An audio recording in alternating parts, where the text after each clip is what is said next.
about One Piece. Selamat datang di channel yang membahas seputar seluk-beluk dari dunia One Piece. Tapi sebelum kita lanjut ke pembahasan kali ini, silakan klik tombol subscribe dan tekan lonceng agar pemberitahuan videonya langsung masuk ke HP-mu. Baiklah, langsung kita mulai.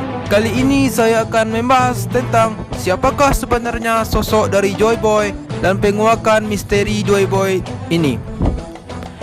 Beberapa karakter yang muncul dari awal sampai episod One Piece sekarang kini menjadi karakter yang sangat penting dan sangat misterius. Salah satunya adalah sosok dari Joy Boy, yaitu sosok yang bersejarah yang ingin ditemui oleh Goldie Roger. Rupanya di semesta One Piece, karakter Joy Boy ini mempunyai peran yang sangat penting dalam sejarah One Piece. Namun, siapakah Joy Boy sebenarnya? Dan seperti apakah sosoknya? Berikut berbagai teori tentang sosok misterius Joy Boy. Yang pertama, Joy Boy dan Fishman Island. Dahulu, Joy Boy pernah meninggalkan sebuah pesan permintaan maaf yang ditunjukkan kepada Mermaid Princess. Pesan tersebut terukir dalam sebuah poneglyph yang ditinggalkan di Sea Forest.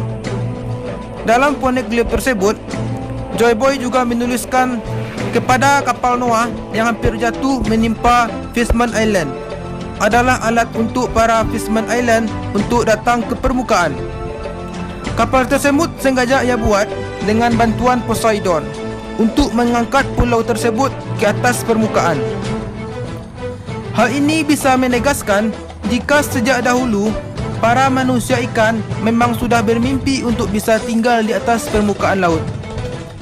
Namun, janji Joy Boy tersebut belum bisa terpenuhi hingga saat sekarang ini.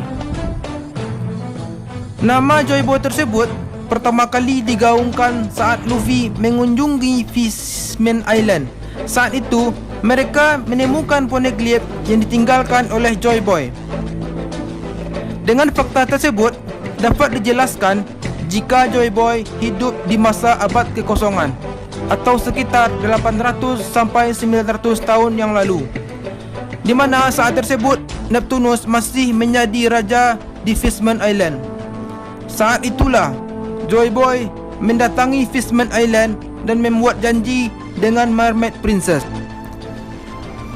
Yang kedua, Joy Boy dan Asian Kingdom.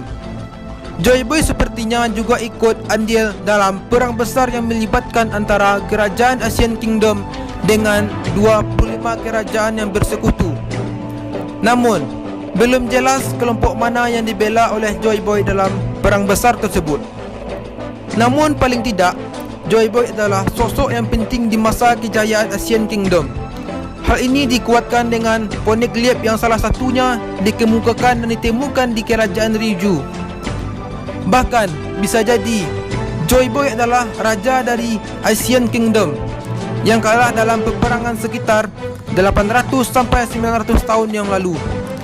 Perang tersebut berawal dari kerajaan dunia yang merasa iri dengan kesuksesan yang dialami oleh Asian Kingdom yang memiliki teknologi yang sangat canggih di masanya.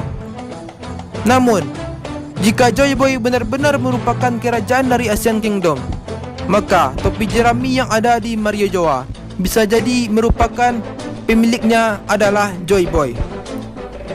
Topi jerami ini biasanya kita lihat sebagai salah satu ikon dalam serial One Piece yang tidak pernah lepas dari kepalanya Luffy. Awalnya, topi ini merupakan pemiliknya Roger yang kemudian diberikan kepada Shanks.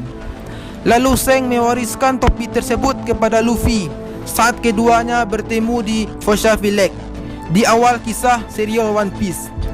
Awalnya, tak ada yang terlalu istimewa dari topi jerami tersebut, sampai akhirnya Oda menegaskan kepada penikmat One Piece yang penampilan topi tersebut di bagian cerita referi. Dalam cerita tersebut terlihat sebuah topi jerami yang sangat berukuran besar yang disembunyikan di sebuah ruangan kriogenik. Karena ukurannya yang besar, lalu beredar jika pemilik topi tersebut adalah seseorang yang ratusan tahun lalu, dan bisa jadi pemiliknya tersebut adalah Joy Boy. Yang ketiga, Joy Boy dan harta karun One Piece. Di penghujung tahun 2019 lalu, penggemar One Piece kembali diguncangkan dengan fakta bahwa Joy Boy adalah orang yang meninggalkan harta karun One Piece.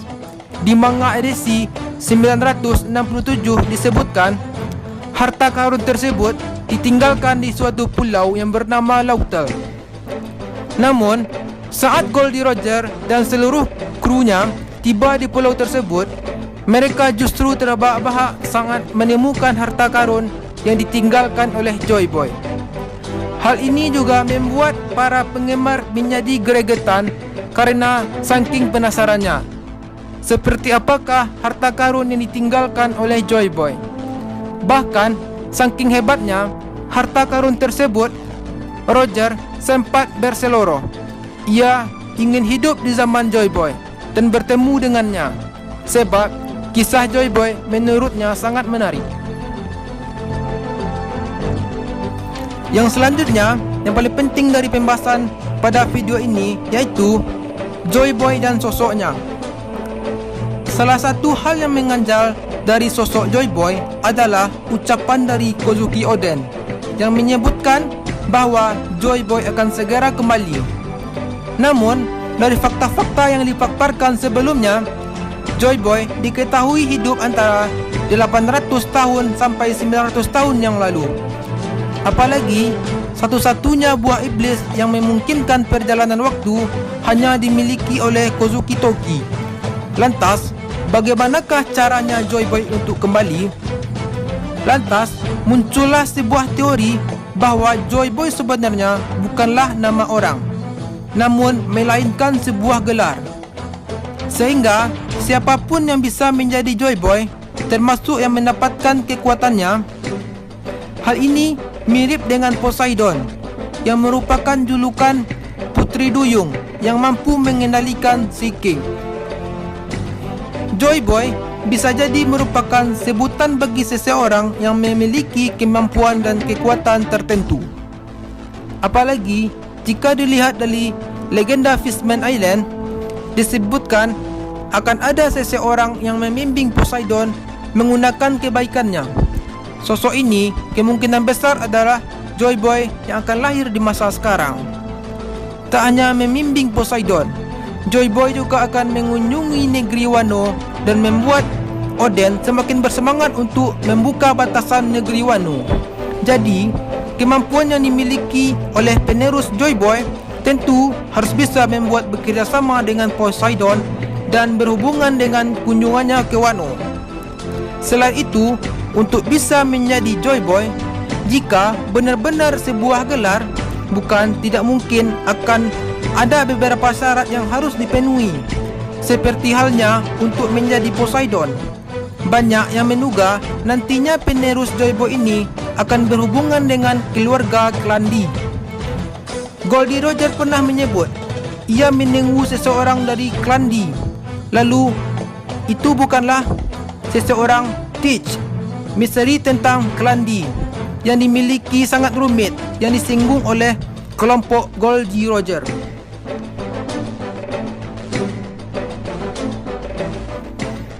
Baiklah sahabat One Piece, sekian pembahasan saya tentang video ini. Bagi teman-teman semuanya yang suka dengan video ini, silakan di like. Dan bagi teman-teman semua yang ada masukan, kritik dan saran, silakan berkomentar di kolom komentar. Sekian, terima kasih.